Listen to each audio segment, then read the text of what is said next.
There's something about the mechanical nature of the sport cars and motorcycles from the 90s that make them so appealing, even to this day, with the modern technology, the more advanced materials, the better response, more power and less weight, etc. This, for me, 1996 Triumph Daytona 1200 perfectly embodies that appeal of the vehicles from the 90s, the era where I was a teenager. So think of Nissan 300ZX, the Mitsubishi 3000 GT, Dodge Stealth RT, etc. All those cars, you sit down in them with the stick shift and you feel, you hear, it's very much a different experience than today, the alienating nature of modern machines. I feel the same way about motorcycles from that era. And this Triumph Daytona 1200 from 1996 in this beautiful red perfectly embodies that.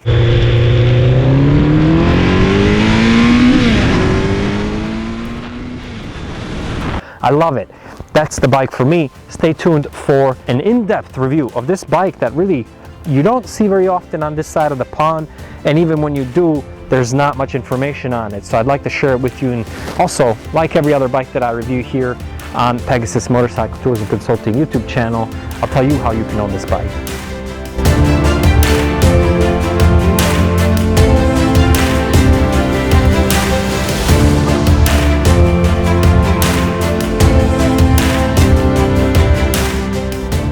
Zdravo y dobrodošli, bon dia, bem-vindos, servus, willkommen, buenos dias, bienvenidos, greetings riders, and welcome to another Pegasus Motorcycle Tours and Consulting review. Thank you for being here, I appreciate your attention. In this review, I'd like to introduce you to my 1996 Triumph Daytona 1200, a very rare motorcycle. You don't see these very often, especially not on this side of the pond. So I'd like to take this occasion and introduce you to one of the best Triumphs that I've owned. This is going to be, I think, my fourth Triumph to date in this sport touring class, sport class basically, because this bike did not come with available luggage like some of the other ones that I've owned. I love it. I think it's such a great motorcycle, and the fact that it's still running so strong to this day with the paint looking the way it is tells you how much the focus back in the 90s especially was on quality. The craftsmanship, the build of this motorcycle is top-notch, second to none, especially from that era.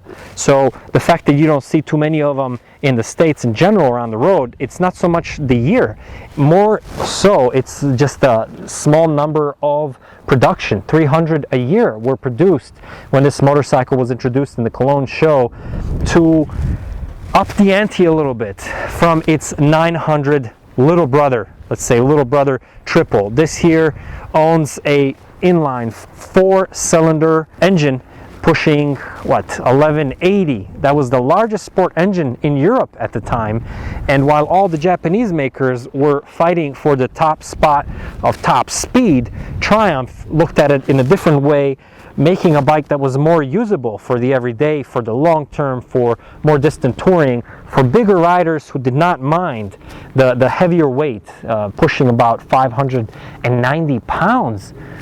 Curb weight, of course, with all the liquids, including the 6.6 gallons of fuel.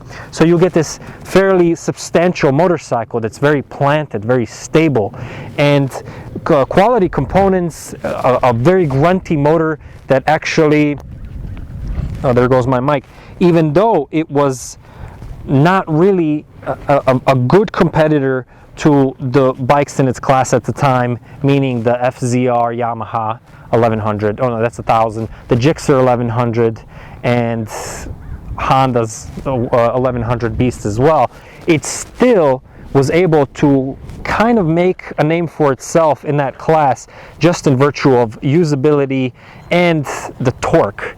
So this thing pulls like a freight train. It has 147 claimed horsepower.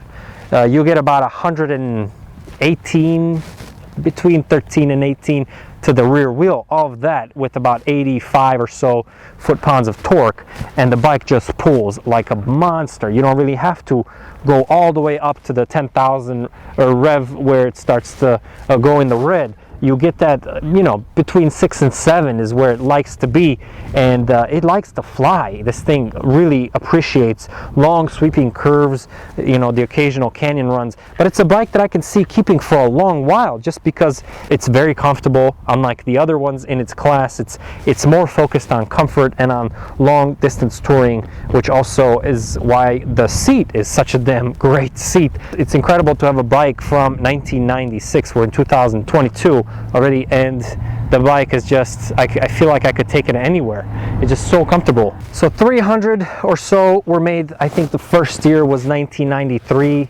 I believe that was the first production year until 1997, and then there was a little break, and then in 1999 Triumph came with the SE Special Edition model of the 1200 Daytona, and that one was all black with golden wheels and some higher end components, and a plaque that tells you that you own one of 250 produced. So it's pretty neat, it's pretty cool motorcycle. I've only encountered another one for sale in the United States thus far. There's very little difference aesthetically between the smaller brother, the 900, and the 1200. Mainly, honestly, if you don't know what you're looking at, there is a sticker here that'll tell you is it a 12 or a 9, and more or less that's it. This came in 3 colors. Really beautiful red, as you can see, gorgeous yellow as well, and very, very loud blue. This one that you see is, for the most part, is stock. It's got an MRA windscreen that's a little smaller, and it's got, I believe these come from the Sprint line, Triumph mirrors, and of course Vinci exhaust, just the pipes that make it sound a little nicer. Little knickknacks here and there, like the foot pegs and steel braided cables and that kind of thing. Other than that, this is kind of how it came out of the factory line. And in those years, in the 90s in particular, early 90s, Triumph was really known for quality craftsmanship, something that I didn't experience with my Sprint ST Sport Tour. I had actually quite a few issues with the bolt stripping, with the subframe cracking under not that much weight, to be very honest. Plastic where there should be metal, so for example the bracketry that holds the luggage, that kind of thing. Look at my review of the Sprint ST if you want more info and more detailed critique of why I didn't really love that motorcycle. You really feel a difference in quality of craftsmanship on this bike, from the components to how it feels to how it rides, etc. Obviously it's an older motorcycle, you got to take that into consideration. This one has 25,000 miles. But yeah, just an awesomely built machine. It's kind of like the bruiser class of vehicles. It just feels like a serious bike for serious riders. Those kinds of old timers that have the highlighter colored leather suits that they've never needed or felt the desire to upgrade. That's the kind of riders that you'll see riding this thing from pub to the curve. So it's pretty cool motorcycle in general. If you see one, you should snatch it because they're very difficult to find, very hard to come by nowadays, especially on this side of the pond.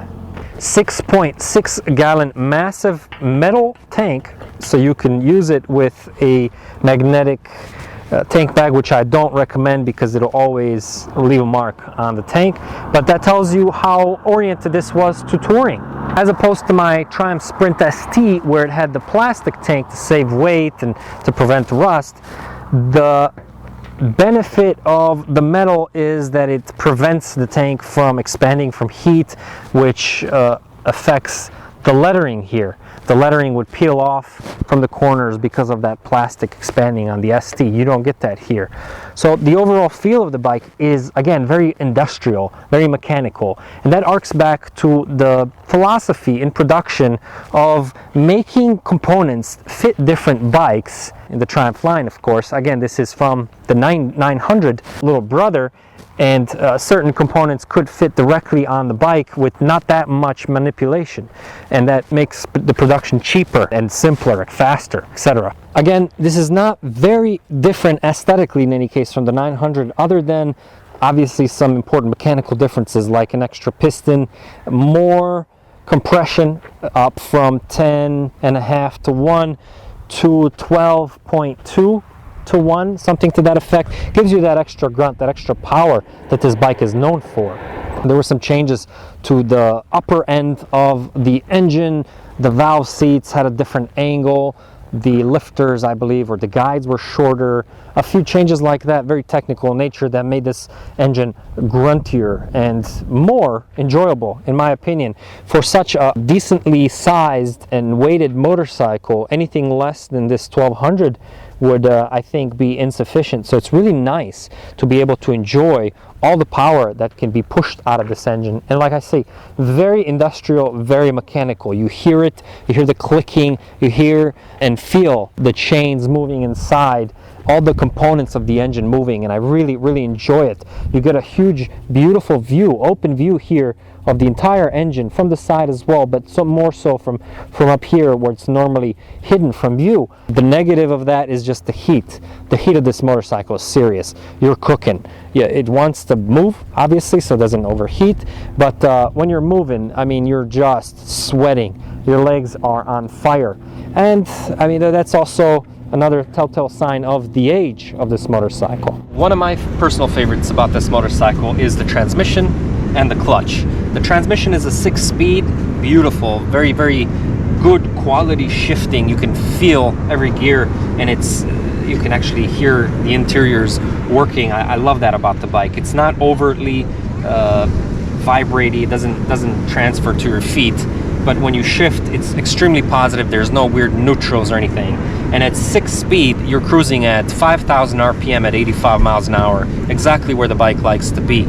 And the clutch itself is awesome. It's crisp, it's clean, and it's actually been one of the components that's been upgraded from the trophy, the famous Triumph trophy. You've probably seen those around, maybe not, but I helped a client here locally buy a mint condition Sprint ST. They very much look alike, at least in that generation, with the very oval kind of design and luggage. And he ended up crashing it on one of our not tours, because it wasn't a private tour, we just went out for a ride. And before that, he had a cop car crash into him, just parked, and they basically gave him all the money he paid for it, and the insurance left him with the title. So he actually had that bike paid for before crashing it, and I had to tow him out. If you're interested in how to tow a motorcycle with another motorcycle, take a look at my review of the Aprilia Futura, where I show that footage. It's a very valuable skill to learn, to know how to do, because oftentimes at a crash of a motorcyclist, the first person on the scene is another motorcyclist, whether in the same group or not. So it's a very valuable skill to know how to tow another bike with just a piece of rope that I always carry with me. Or in his case, we had a very long chain, basically a cable lock. So yeah, the transmission and the clutch on this bike are just awesome. Electric start, of course, with carbureted injection, 4 Mikuni flat side carbs. Very simple to work on and to adjust on the fly, and I do appreciate that aspect of the motorcycle as well. The plastics seem very, very high quality, brittle proof, basically, with an especially good quality paint. I mean, I'm looking at this bike now, and it's got better paint than some of the modern stuff nowadays. I believe there were 3 coats of paint on this motorcycle before it left the factory, and just looking at it, considering this is a 1996, you can see how gorgeous this motorcycle still remains. Even in Southern California, where you do get some of the mist from the water, obviously constant sun, and actually even the bolts were zinc coated to prevent them from rusting. That's the attention to detail to quality. Even after so many years, decades now, it doesn't show any signs of wear. It's pretty incredible. Just high quality paint you don't often get on motorcycles. And with this red painted or red colored Panovision visor for my Bellstar helmet, it really pops. Speaking of, that's a great addition to any helmet, especially on an overcast day like this, where it brings in some of that red that's missing from the environment in today's overcast day. Very comfortable seat, and here you see it's all one piece for the passenger part as well, and that part is a red stitched faux leather. Just an actual beauty of a saddle. I have a cowl on top here, and you get a little bit of a bump, padded rest for the rider, because you actually need it with the grunt of this bike. The clip-ons are adjustable in this case, and I've also added some heated grips, something that's kind of useful anywhere you are. Even here in Southern California, San Diego County can get pretty cold at night. And again, this is a great commuter. If you don't mind wearing a backpack, because of course it didn't come with the luggage option, or if you want to add some not so attractive luggage to it, I suppose you could do that. But just to keep it original, keep it looking great, especially with the cowl, adds a little more weight on top. With the red, it brings that up. I would add maybe red tape on the wheels just to bring that red down a little bit, because between red and black I think it's a little lacking, especially towards the rear of the motorcycle with these Leo Vinci pipes that are blacked out as well. The suspension, 43 millimeter right side up forks, standard for the day. They do what they need to do for a bike of this size and this weight. I wouldn't really change too much, but of course it is fully adjustable for rebound and compression, dampening, and I'm getting attacked by all kinds of beasts here. So you can really fine-tune the front suspension to your will. But again, if you want something a little more aggressive, then you're going to have to look for a little lighter bike.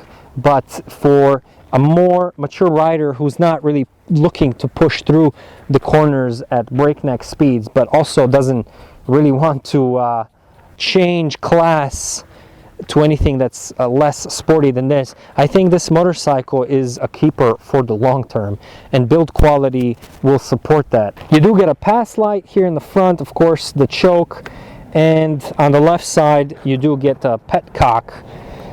Not exactly a petcock, but between off, reserve, and prime. The dash is actually fairly attractive, very old school, analog white dials and a few what they call idiot lights. Other than that, you don't get a fuel gauge, and the temperature gauge takes a while to actually register. As you can see, the speedo and the gauges, very, very basic, but fairly attractive in my opinion, kind of old school, cool. Everything is, of course, analog, and this bike has now 25,000 miles, and everything works like it should. The temperature gauge is the only other information you'll get. There's no gas gauge or anything, obviously, and it really bounces a lot depending on where you're riding. The brakes were also always very good on this motorcycle, but again, in the 99 version, the special edition, they were upgraded. These are the 3-piston per side, 12.2 inch rotor and 3-piston caliper that really completely satisfactory to make this bike stop as you take it through the twisties. In the rear you get a 10-inch diameter rotor with a 2-piston caliper, and the chain, of course, on the left side, as most other bikes other than probably BMW to my knowledge. Just very, very well equipped and well performing brakes, and you add to that steel braided brake lines, and you actually do have a very responsive braking system for a bike of this size. Traditional rectangular brake light that's flat and not exciting in design at all, but I love it, just like the two front headlights that are round with this dual exhaust symmetrical look. It's just a classic, beautiful look of a sport bike, kind of arcing back to Maverick flying down the Miramar Air Base in the movies with his Kawasaki, which actually you can see now displayed in Oceanside, California, in front of the house, the original house of that scene. So there's something beautiful about those boxy-ish 90s sport bikes. Of course, that was from 86, I believe, his motorcycle, but the Kawasaki that was in that movie. But that whole style is beautifully presented in this bike without it seeming old. It still belongs on the street. It still feels like it can hang at the bike shows and not feel out of place as a classic, but you do get that mechanical feel from the bikes from the 90s. So there it is. I hope that was somewhat helpful. I'm not too familiar with this bike. I haven't had the chance to own it for very long, but I definitely look forward to getting to know it better. In any case, I haven't found any information online, so anything you could share with me, I would really appreciate. I'd love knowing what I'm riding, and there's just not a lot of information here on this side of the pond especially, and not a lot of resources to contact to get some of the information. So it's been a pleasure to have this bike. I'll ride it until I hopefully pass it on to one of you guys. It was actually a viewer from my channel that wanted me to review it, and I said I only review bikes that I own, so I bought it from that person, and now I'd like to pass it on to some of you. You know how it works. Every bike that I review on this channel is my own, so that's how you know you get honest opinions without any kind of favors behind them. If you'd like to own this motorcycle, let me know, and all you got to do is obviously be subscribed just to support the channel, and then through Patreon you message me and let me know what you'd like to pay for this bike. The top offer takes it, basically. I'd like one of my viewers to have it, and again, it's very, very rare. You're not probably going to see one of these bikes for a long time, so if this is something you've been looking for, here's a beautiful, clean version that I'd like to pass on to you. Thanks again for watching. Ride safe. Until next time. Nick, I'm out.